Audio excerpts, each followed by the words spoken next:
Hello નમસ્તે મિત્રો। 16 તારીખે રાત્રે મઘા નક્ષત્ર બેસી ગયું છે અને અરબી સમુદ્રની અંદર ઉદ્ભવેલી સિસ્ટમ રૌદ્ર સ્વરૂપ પકડી લીધું છે।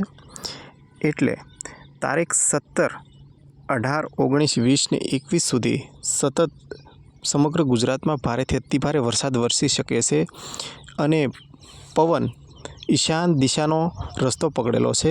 એટલે ઈશાન દિશામાં પવન વાઈ રહ્યો છે અત્યારે, જેને લીધે વરસાદ થવાની શક્યતા વધી જાય છે, કેમ કે ઈશાન દિશાનો પવન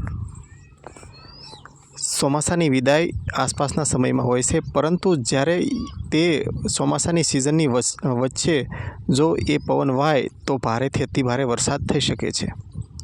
એટલે અત્યારે એ પવન વાઈ રહ્યો છે, એટલે સમગ્ર ગુજરાતમાં ભારેથી અતિભારે વરસાદ થવાની સંભાવના દેખાઈ રહી છે।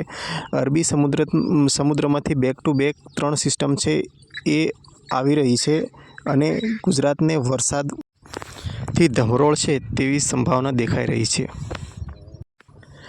આ સિસ્ટમ દક્ષિણ ગુજરાત, સૌરાષ્ટ્રથી ચાલી અને તે મધ્ય ગુજરાત, ઉત્તર ગુજરાત અને કચ્છને ધમરોળીને તે આગળ જતી રહે છે।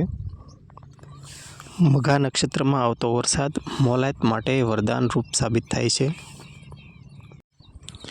જેને લીધે પાકની અંદર ખૂબ જ ઉત્પાદન થાય છે। ઘણા સમયથી વરસાદની રાહ જોતા ખેડૂતો માટે